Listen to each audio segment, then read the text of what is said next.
Listo. Listo, ya volvemos para el segundo segmento. Estamos hablando Ricardo nos estaba contando sobre el proceso de paz, los beneficios del proceso de paz y bueno, sigue hablando lo que estabas diciendo. Bueno, entonces como te venía contando y a las personas que van a ver este podcast, nosotros acá en el departamento sí sentimos la paz, realmente sí la sentimos. Mira, por lo menos lo que les venía comentando del Güejar, estamos a 2 horas de contemplar estas maravillas, pero también, digamos ya en un caso personal, mi papá hace poco decidió empezar con el tema de la agricultura. Y está en Vista Hermosa tranquilamente cultivando, pese a que ahorita, gracias al olvido estatal, nuevamente están entrando organizaciones delictivas a esa zona. Él en su momento llegó sin ningún problema a cultivar, a arrendar una hectárea de tierra y empezar con ese proceso con la maracuyá. Y mira que o sea, el tema del conflicto armado en Colombia se ha venido utilizando, como les decía, si usted está con el Estado, bien, pero si no, usted automáticamente es el enemigo del país. Y hemos tenido ministros de defensa que han hecho una politiquería muy baja con este tipo de cosas. Llegar al punto de denominar a niños y niñas como máquinas de guerra. Y entonces las denominan máquinas de guerra porque bombardean una escuela, y volvemos al tema de educación, una escuela que montó la guerrilla, bueno, la guerrilla no, unas disidencias, y esta escuela lo único que la hacía escuela realmente era que tenía conexión satelital a internet. Entonces los estudiantes que estaban ahí podían conectarse a sus clases virtuales, porque eso fue en plena época de pandemia. Nosotros, Colombia se vino a enterar de esto, fue por un caso en específico de una muchacha. El papá sale a buscar a su hija porque se había ido de la casa 2 meses antes, a esta escuela rural, que era de las disidencias, hay que decirlo, y se entera que hubo un bombardeo en la zona. Entonces, él se preocupa y va hasta San José del Guaviare a preguntar sobre su hija y le dicen que ya los cuerpos estaban acá en Villavicencio. Se desplaza hasta Villavicencio y se da cuenta que una de esas personas, de esas niñas, que el ministro de Defensa y un senador en ese entonces y expresidente de Colombia denomina máquinas de guerra, era su hija, la cual tuvo que salir de su casa para recibir clases virtuales. Entonces, están matando la gente a la cual no les han llegado las oportunidades. Porque acá dentro de los cascos urbanos entre comillas, fue muy sencillo adecuarnos a la virtualidad. Digo entre comillas porque había muchas personas que no tenían un plan de internet en su casa y dependían de datos, y los datos acá en Colombia son supremamente costosos. Pero fue mucho más sencillo adecuarnos porque teníamos la cobertura en la señal. Pero esta gente en los cascos rurales, eh, muchas veces no tienen que desplazarse hasta 2, 3 horas a caballo, a pie o en otros medios de transporte para poder tener puntos de llamadas. O sea, no de conectividad a internet, sino de llamadas. Y, y, y a las personas que no les llegaron, que buscaron una escuela que les brindaba internet, les denominaron máquinas de guerra. Ese bombardeo se produjo porque había la sospecha de que uno de los duros de las disidencias, que se conocía como Gentil Duarte, hace poquito le dieron de baja, iba a estar en esa escuela, ¿sí? Iban a hacer un tema, y realmente sí lo va a pasar, un tema de adoctrinamiento hacia estas personas, hacia estos niños, para incorporarlos a la guerrilla. O sea, el internet se los iban a cobrar de otra forma. Pero ahí la responsabilidad es del Estado por no haber brindado las garantías. Y paralelo a eso, Colombia se estaba enterando de que nuestra ministra de TICS se embolató más de 70.000 millones de pesos que iban destinados a llevar la cobertura de Internet a las zonas rurales. Entonces, el mismo Estado tiene las posibilidades de garantizar estas oportunidades, de cerrar estas brechas, pero en lugar de hacerlo, se roban los recursos, matan a los niños y los dicen que son máquinas de guerra.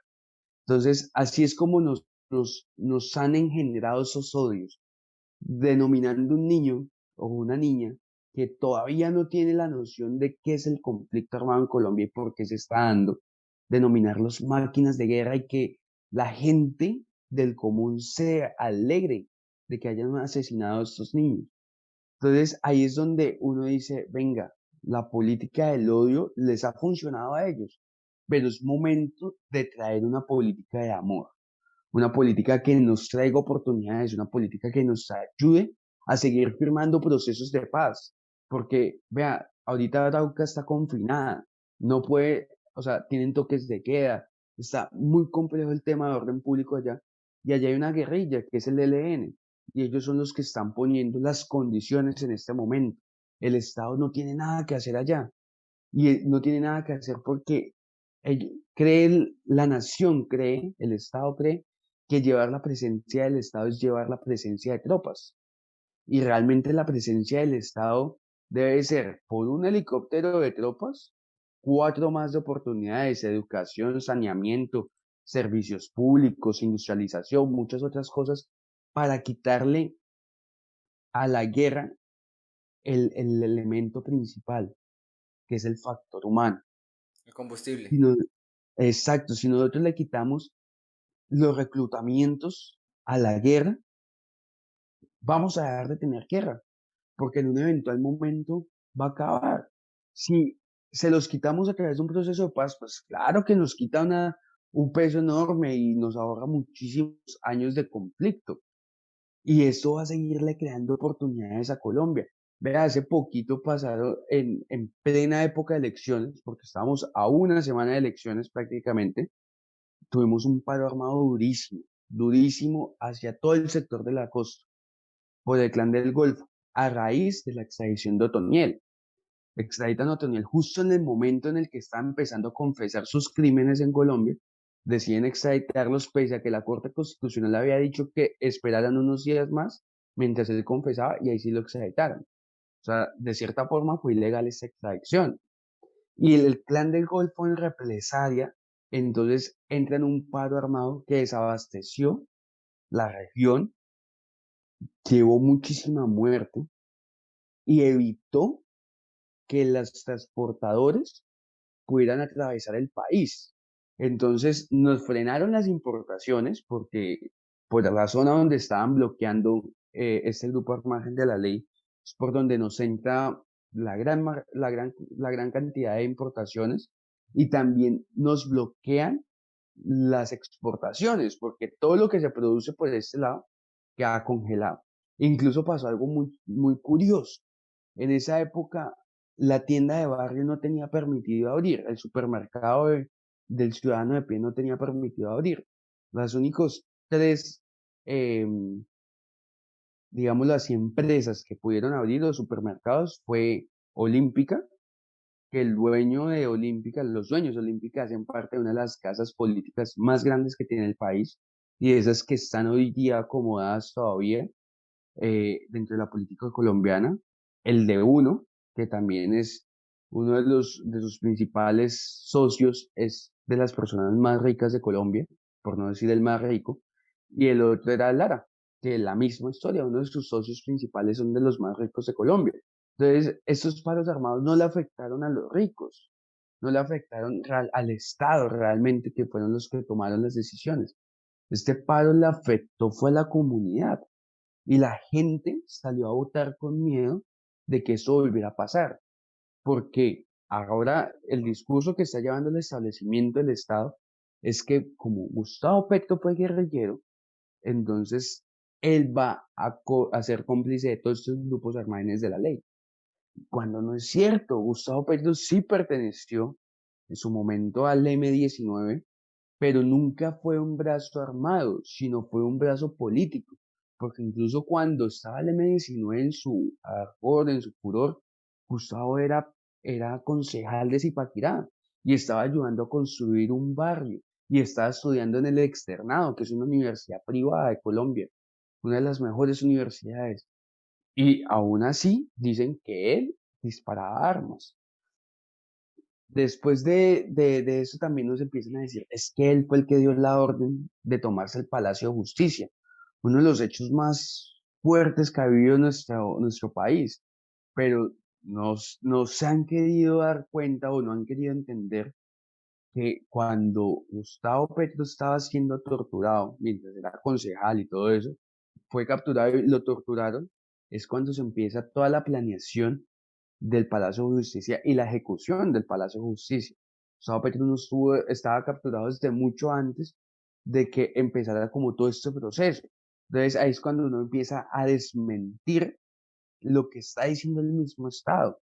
Y lo otro es que nos venimos dando cuenta que es tanto el miedo que tienen a perder el poder, o sea, tanta es la necesidad de ellos de estar ahí, que vemos decisiones absurdas por parte del Estado. Entonces, por ejemplo, el alcalde de Ibagué el 13 de marzo hizo pública en una entrevista que él se identificaba con la consulta por Colombia. Y el me identifico era un eslogan de una campaña presidencial. Y él ese día dijo, yo voy a votar por la consulta por Colombia porque me identifico, diciendo abiertamente que iba a votar por un candidato y que era Fico. Casi pasa un mes y Quintero, el alcalde de Medellín, alternativa, le quita el poder de Medellín a estas clases políticas, empieza a recuperar EPM, que era la empresa pública, las empresas públicas de Medellín, empieza a recuperarla y a sacarla de un hueco fiscal enorme, hace un video donde mete un cambio y dice el cambio es en primera, ¿sí? De cierta forma lo relacionan con la campaña de Gustavo Petro. Y entonces ahí sí la Procuraduría se acordó que no puede haber participación de alcaldes y de gobernadores en política. Y entonces decide suspender a Quintero al otro día, pero al alcalde de Ibagué le demoraron un mes el proceso. El alcalde de Barranquilla puso pancartas de un candidato a la presidencia, pancartas, en un evento de la alcaldía, y no le han abierto ni siquiera una investigación. Pero Quintero, como era de otro tinte político, entonces de una lo suspendieron. Suspenden tanto al de Ibagué como al de Medellín en este orden de ideas. Pero pasa algo muy chistoso hace 2 días, ¿sí? Y es que 2 días o menos, no lo tengo muy bien presente, pero ¿qué es lo que pasa? Como Fico pierde las elecciones y no entra a segunda vuelta, o sea, no está en este escenario político actualmente, entonces le levantan la suspensión al alcalde de Ibagué y continúa la suspensión del alcalde de Medellín. Pero es que, ojo, porque es que la ley no contempla que una suspensión sea hasta que finalice la campaña política, sino que el simplemente hecho de participar en política de forma indebida es lo que está mal. Y es lo que el alcalde de Ibagué hizo. Ah, pero entonces como ya salió, entonces puede seguir, mientras que Quintero sigue inhabilitado. Y ahora hay que volverlo a decir. En la época de que Gustavo Petro fue alcalde de Bogotá, el procurador, que en ese momento era Ordóñez, también le hizo una guerra a Gustavo Petro y lo destituyó. Y lo que sucedió es que la Corte Internacional decide diciendo que la Procuraduría no tiene las facultades de suspender a un mandatario electo por voto popular. ¿Sí? Eso quiere decir que la Procuradora, con el afán de reducir y dar golpes de opinión en contra de una campaña, favoreciendo la campaña que ellos venían haciendo, estaba saltándose la ley. Y eso también viene hablando mucho, o sea, ¿cuál es la necesidad que tiene el Estado de poner su fuerza de Estado para derrotar a un candidato a la presidencia que propone paz, que propone cambio, que propone oportunidades, que propone esperanza?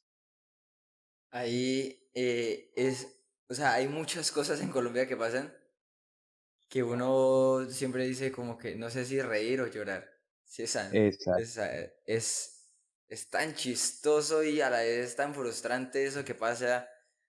Hablan de que de dictadura por el tiempo de gobierno, pero no dicen que ellos llevan casi toda la vida o toda la historia de Colombia gobernando por ese lado. Hablan de democracia cuando se saltan todos los pasos, todas las normas de democracia que tienen que tomar, por ejemplo, en este caso las destituciones. Y, y hay otra cosa respecto a la sociedad. A los políticos ya se sabe porque a ellos les conviene el odio, pero la sociedad colombiana o gran parte de la sociedad colombiana está enferma y no es, no, o sea, no la estoy culpando, sino estamos o está enferma de odio y de violencia. Estamos tan normalizados con el odio, con la violencia, con las muertes, que hace poco, bueno, hace años, hace, no sé, 2 años, hay un partido de Colombia, yo lo estaba viendo con un señor, compañero de trabajo. eh, Él es de más o menos la generación X, ¿sí? O ya, no sé, 50 60 años. Y el caso es que un futbolista de Colombia pateó un penal y lo tiró, ¿sí? Lo erró. Él automáticamente se le hace súper fácil decir, ah, a ese lo matan. Sí, o sea, como si nada, como si la vida en Colombia y más por un juego y nada está justificado perder la vida y menos de que alguien le quite la vida a otra persona. Pero se nos hace súper fácil decir, ah, es que a él lo matan, ¿sí? Es un futbolista, un deportista, cometió un error normal que cualquiera puede cometer y lo pueden matar por eso.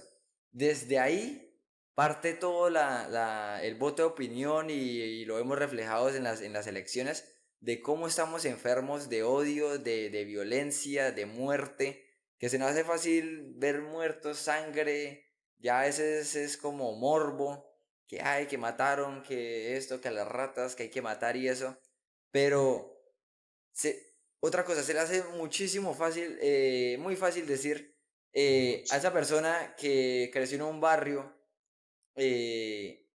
con cero oportunidades y de pronto lo único que sabe es delinquir y se robó un celular mátenlo, línchenlo, ¿sí? O sea, quítenle la vida, pero no se dan cuenta todo lo que tuvo que pasar y que desde pequeño lo único que aprendió fue a robar. Pero ese político que se roba 70 billones de pesos, cualquier cantidad de plata, es un doctor. Sí, y doctor y quítense del camino que está pasando el doctor. Y no, como así que, o sea, matar, no, somos un país democrático. Súper chistoso. Hay un dicho de los abuelos que decía que la justicia es para los de Ruana. Eso significa que realmente la justicia solamente aplica no a la clase política, sino a nosotros, los ciudadanos del común, y la ciudadanía es del común. Eh, y sí, el tema de la violencia en Colombia está tan normalizada, pero una cosa increíble, y se normaliza en dos aspectos. El primero, como lo decías, en la persona que nace y vive dentro del conflicto, dentro de la violencia. Entonces, para esa persona se vuelve normal ver cómo matan y en algún momento se le puede hacer normal usar un arma para matar, ¿sí? Porque desde muy pequeño creció con esa realidad ante sus ojos, ¿sí? Por el otro lado, vemos la normalización que nos infundan. Entonces, si nosotros tomamos el hábito o el experimento social de ver noticias de los dos principales canales que tiene el país, todos los días vemos un hecho de violencia en la noticia. Se atacó tal sector, tal guerrilla hizo eso, tal grupo del narcotráfico hizo aquello, en la intolerancia en tal barrio llevaba una pelea con machetes, cosas así, y ya se convierte en algo hasta de Normalizado. chiste, sí, y empezamos a sacar humor a raíz de ello también, pero realmente es hasta cuando nos toca cerca que uno dice,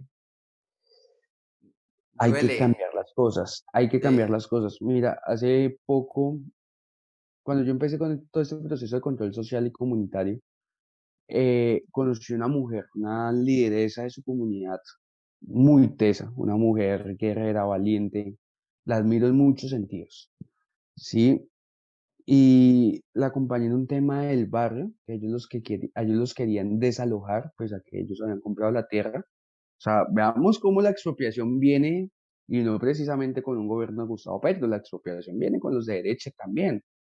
Y, y, y esta mujer hace un proceso para sostener su vivienda y sostener la vivienda de sus vecinos y vecinas. Y lo logramos, o sea, ella con su trabajo lo logra durante un buen tiempo, se sostienen ahí, luego el Estado, la alcaldía municipal les proporciona un tema de reubicación porque realmente sí necesitaban esos terrenos, entonces lo que hacen es entregarles viviendas en otro lado y ya, ¿sí? Y ya, digamos, había pasado como todo este tema y ella revivió unos hechos de corrupción que se habían vivido a través de una empresa municipal que ya no existe, se llamaba Piedemonte, con el que era en su momento el gerente. Y el revivir este proceso, este hecho de corrupción, solamente ir a preguntar cómo iba la cosa, le ocasionó amenazas de muerte, se le metieron a su casa y como le digo, es una mujer con la que yo conviví, con la que yo viví este proceso, ¿sí? Y es una persona muy cercana. La hija de ella, la menor, es más o menos de mi edad. Y hace poquito caminábamos las calles de Villavicencio haciendo campaña juntos incluso. Y un día a las 11 de la noche me llega una llamada y me dicen, es que mi mamá tuvo que salir del país porque la querían matar. Y es cuando uno dice, y eso fue ahorita, cerca de las elecciones de Cámara y Senado. Entonces es donde uno dice, venga, realmente todo este tema del conflicto armado no solamente es un tema serio, no solamente es un tema real, que sí se vive y que por más de que no estemos en una zona rural, acá en Villavicencio y en las ciudades también lo presenciamos, también es cierto que no es un hecho de chiste y que no es un hecho que debamos normalizar.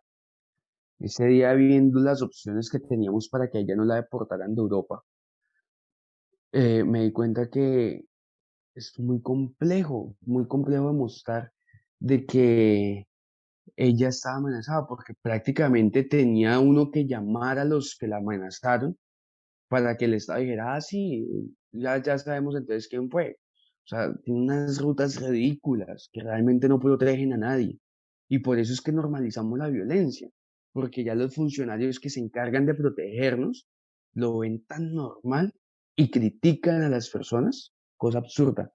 Vea, llegan a los parques donde habitualmente se hacen personas que hacen batallas de rap o sí, como de toda esta escena underground que viene surgiendo en todas las ciudades y simplemente por el hecho de que se visten holgados o se visten de una forma u otra, ya los señalan y ya dicen es que ustedes son delincuentes y entran a requisarlos de una forma muy agresiva. Hace poco incluso y concretando ya todo este tema, me pasó que acá hay un parque donde se hacen unas batallas de rap cada semana y en determinados momentos vamos y aportamos de alguna manera, si sea solamente con los aplausos, pero digamos es bacano ver cómo los pelados buscan una forma Surgir.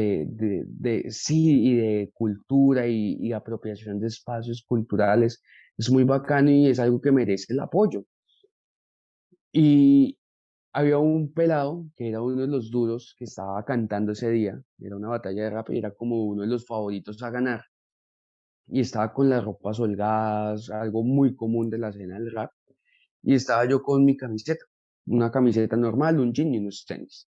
Llegó el policía y de forma agresiva una vez cogió a este pelado y dice, párese, venga los requisos, que no sé qué, que ustedes son marihuaneros, que bla, bla, bla, bla, bla. De una forma supremamente agresiva.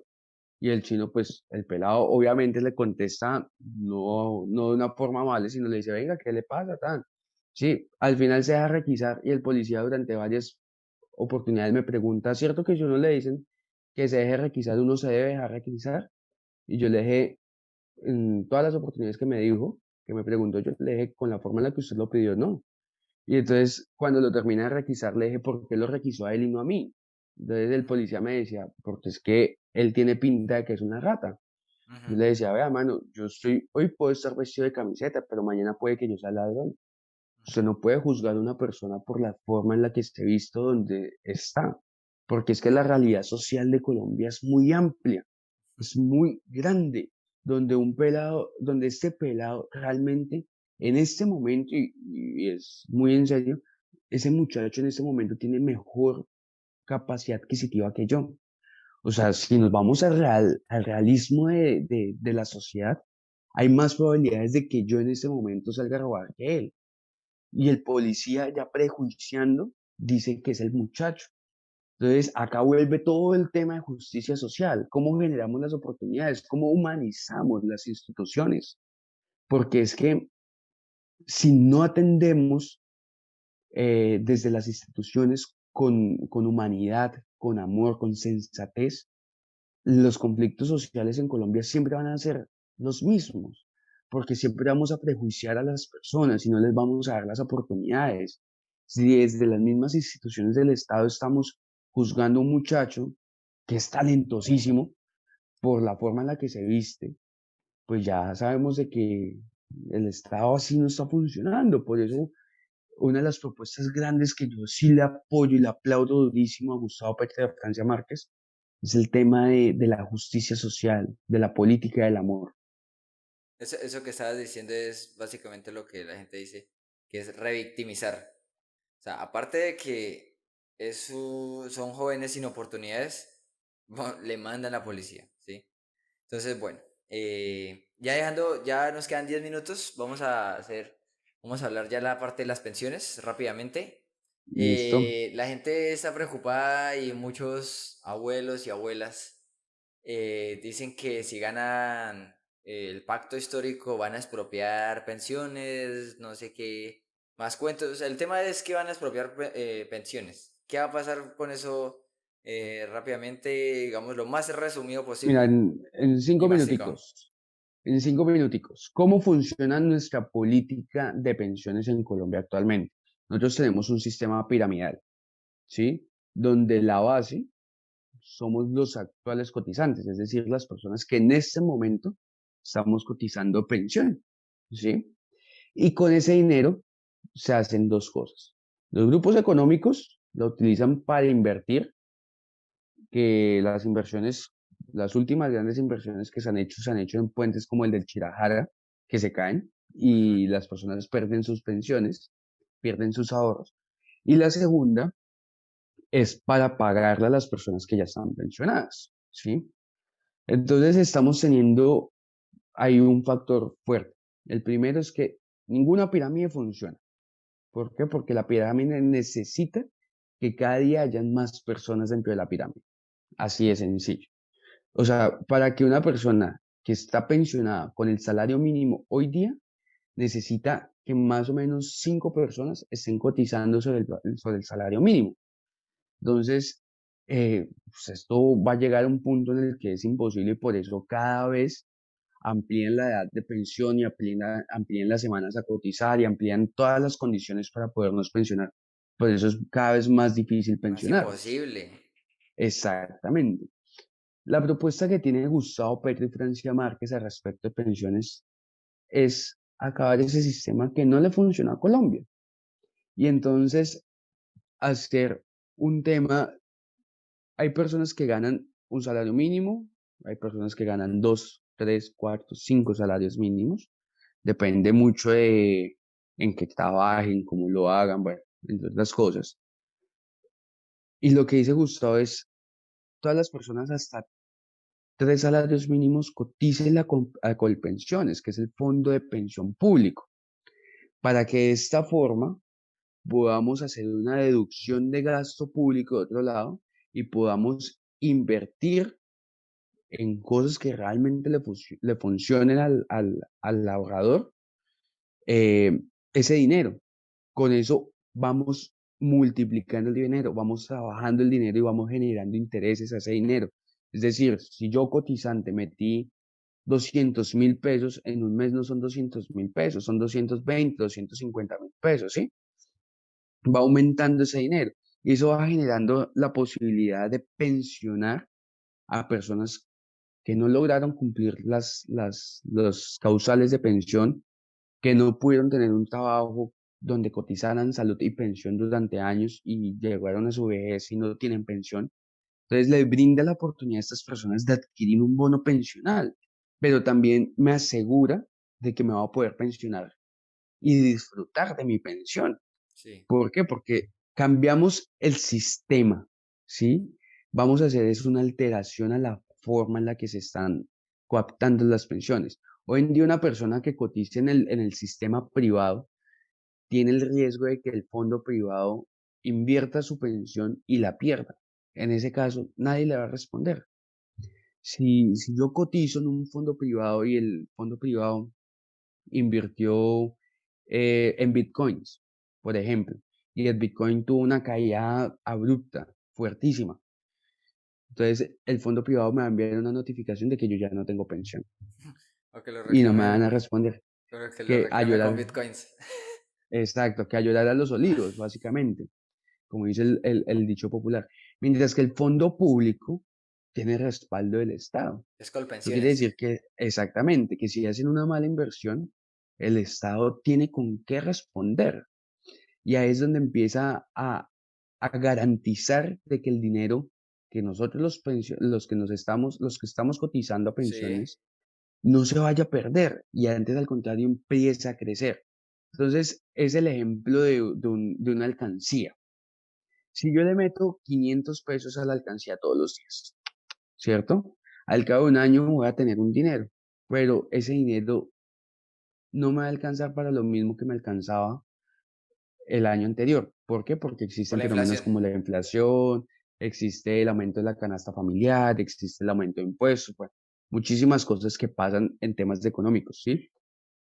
Pero si yo pongo a trabajar esa alcancía y yo, digamos, con esa alcancía compro masa y me pongo a hacer arepas y vendo las arepas, pues estoy generando unas ganancias, ¿cierto? Y esa plata no solamente va a dinamizar la economía, sino también va a crecer. Va a crecer mi ahorro va a estar a la altura de la inflación Sí. y adicional a eso va a poder generar garantías a personas adicionales. Ujú. Entonces, en este orden de ideas, no debería existir ningún miedo. El miedo sería a no aprovechar esta oportunidad que tenemos, porque no nos van a expropiar nada, no nos van a expropiar nuestra pensión ni nuestra vejez.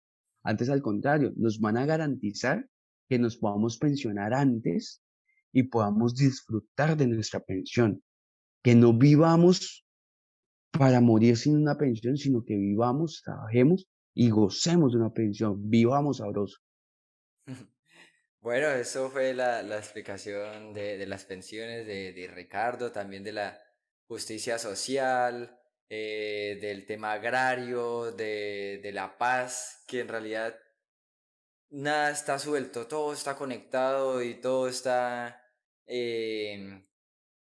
o sea, todo es conectado e importante para nuestro país. O sea, tú no puedes ir a una tienda y no quejarte de los precios que eh, están los actuales precios, ¿sí? O sea, si vas a la tienda, te quejas de los precios, pero votas por los de siempre, pues no hay coherencia en tu pensamiento.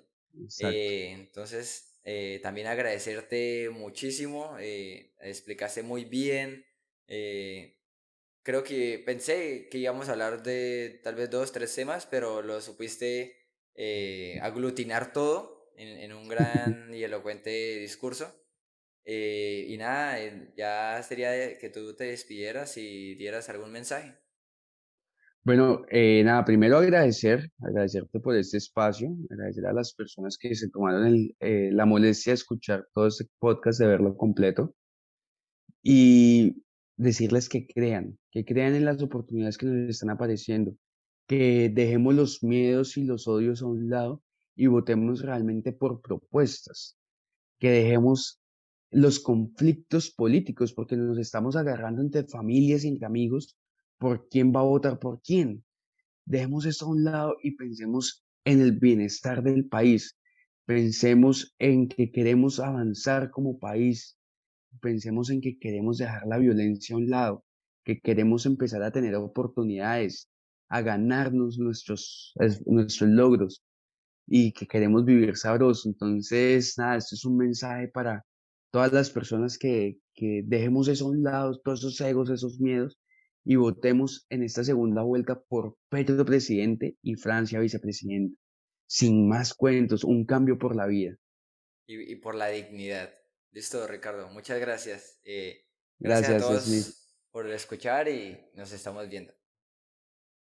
Vamos Chao. a...